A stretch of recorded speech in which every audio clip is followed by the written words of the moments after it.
Hai teman-teman semua, di video kali ini kita akan belajar mengenai organ gerak pada hewan.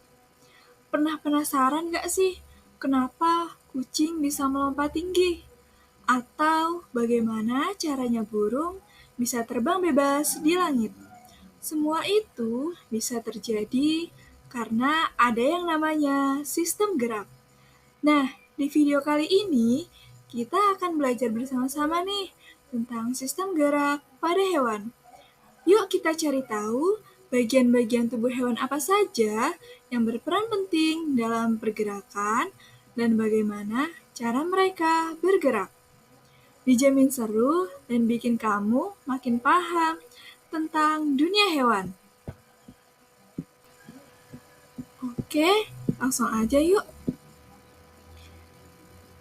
Yang pertama, gerak. Salah satu ciri makhluk hidup adalah bergerak. Secara umum, gerak dapat diartikan sebagai perpindahan tempat atau perubahan posisi sebagian atau seluruh bagian tubuh. Organ gerak berfungsi untuk berjalan, berlari, melompat, merayap, memegang, menggali, memanjat, dan lain sebagainya. Selanjutnya, ada alat gerak. Alat gerak pada hewan dibedakan menjadi dua.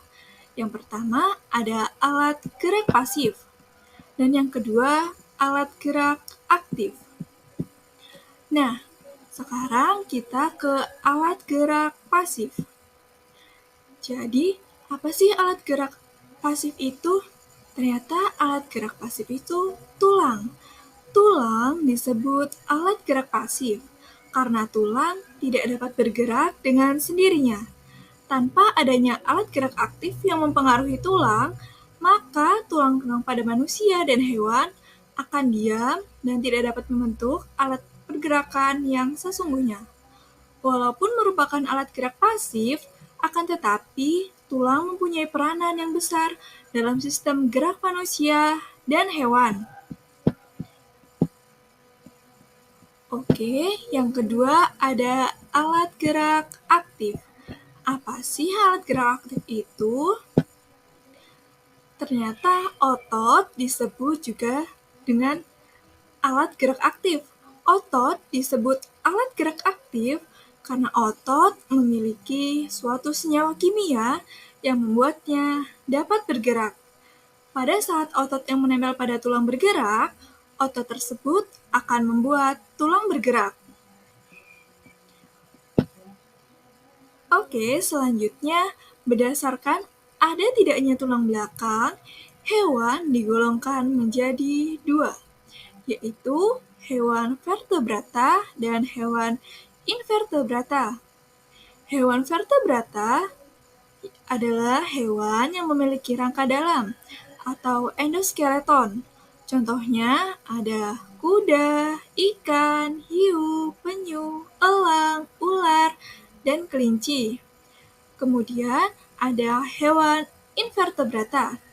Hewan invertebrata adalah hewan yang memiliki rangka luar atau eksoskeleton atau tidak memiliki rangka. Contohnya ada nyamuk, bekicot, cacing, lebah, dan siput. Oke, sekarang kita ke hewan vertebrata. Jadi, ada beberapa contoh hewan vertebrata. Yang pertama, ada kelinci. Nah, jadi bagaimana sih kelinci bisa bergerak? Jadi, kaki pada kelinci berfungsi untuk bergerak. Kelinci dapat bergerak dengan meloncat menggunakan kaki. Kaki belakang kelinci lebih kuat dan panjang dibandingkan dengan kaki depannya. Jadi, kelinci dapat bergerak dengan meloncat menggunakan kakinya. Hewan yang kedua adalah penyu.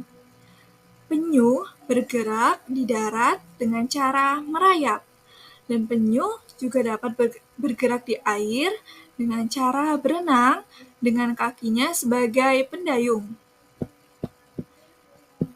Oke, selanjutnya kita beralih ke hewan invertebrata. Jadi, hewan invertebrata kita ambil dua contoh. Yang pertama ada lebah. Jadi, lebah adalah hewan yang memiliki alat gerak sayap dan kaki. Lebah biasanya menggunakan sayapnya untuk terbang dari suatu tempat ke tempat lain. Kaki lebah juga berfungsi untuk menopang tubuh lebah saat hinggap di bunga. Jadi, lebah memiliki alat gerak, yaitu sayap yang ia gunakan untuk terbang, dan kakinya yang berfungsi untuk menopang tubuh lebah saat lebah hinggap di bunga. Contoh yang kedua adalah siput. Alat gerak siput adalah kaki perut dengan bentuk pipih dan lebar. Otot perut yang berfungsi sebagai alat geraknya yang akan mengangkat bagian tubuh siput dan menggerakkannya ke arah depan. Pada bagian ini memiliki banyak kelenjar penghasil lendir yang membantu siput mencekram ketika sedang memanjat. Baik, untuk materi selanjutnya ada gerak ikan dalam air. Jadi, salah satu bentuk tubuh yang paling banyak dimiliki oleh hewan air adalah bentuk rudal. Bentuk tubuh seperti ini juga berfungsi untuk mengurangi hambatan pada saat bergerak dalam air. Ekor dan sirip ikan yang lebar berfungsi untuk mendorong gerak ikan dalam air. Selanjutnya, tahukah kamu bahwa ikan dapat berenang karena memanfaatkan bentuk tubuhnya yang unik? Ikan memiliki gelembung renang dalam tubuhnya yang berguna untuk mengatur gerak, naik dan turun. Ikan memiliki susunan otot dan tulang belakang yang fleksibel untuk mendorong gerakan ekornya di dalam air. Sebagian besar, ikan menggunakan gerak tubuh ke kanan dan ke kiri bersama dengan sirip ekornya untuk menghasilkan gaya dorong ke depan. Ikan yang bergerak dengan sirip samping dan sirip tengah cocok hidup di terumbu karang. Jenis ikan ini tidak dapat berenang secepat ikan yang menggunakan tubuh dan sirip ekornya. Oke, untuk yang selanjutnya ada kupu-kupu. Setelah ikan yang hidup di air, ada kupu-kupu yang bisa terbang. Kupu-kupu termasuk hewan serangga. Kupu-kupu memiliki organ yang sama seperti serangga-serangga yang lainnya. Salah satu organ gerak yang istimewa dari kupu-kupu dan serangga lainnya adalah sayap. Dengan sayap ini, maka menjadikan serangga sebagai satu-satunya hewan invertebrata yang bisa terbang. Tahukah kamu, sayap kupu-kupu yang indah itu sebenarnya transparan. Lalu, kenapa sih bisa terlihat warna-warni?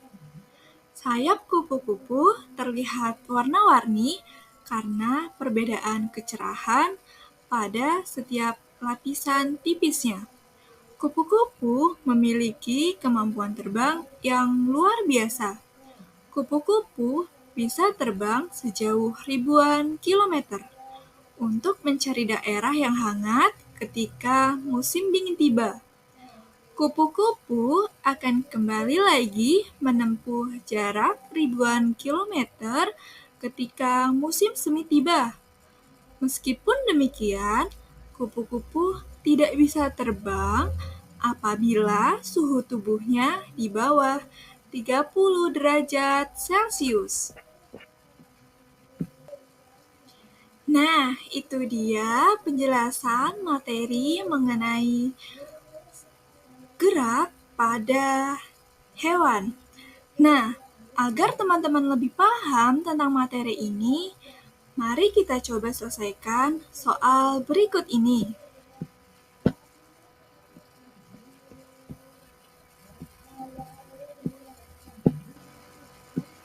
Oke, untuk soal yang pertama, kerjasama antara otot dan tulang sehingga membentuk suatu sistem disebut dengan A. Sistem pernafasan, B. Sistem syaraf, C. Sistem gerak, D. Sistem pencernaan. Nah, sesuai penjelasan yang telah dijelaskan tadi, kerjasama antar otot dan tulang sehingga membentuk suatu sistem disebut dengan, kita jawab yang C ya, sistem gerak. Wah, benar nih teman-teman. Ternyata kerjasama antar otot dan tulang sehingga membentuk suatu sistem disebut sistem gerak. Organ gerak pada hewan dan manusia memiliki kesamaan. Alat-alat gerak yang digunakan pada manusia dan hewan ada dua macam. Seperti yang telah dijelaskan tadi, yaitu ada alat gerak pasif yang berupa tulang dan alat gerak aktif yang berupa otot. Kedua alat gerak ini akan bekerja sama dalam melakukan pergerakan. Kerjasama antara kedua alat gerak tersebut membentuk suatu sistem yang disebut dengan sistem gerak. Oke, untuk kuis yang kedua, ketiga, keempat, dan kelima, teman-teman bisa mengerjakan secara mandiri ya.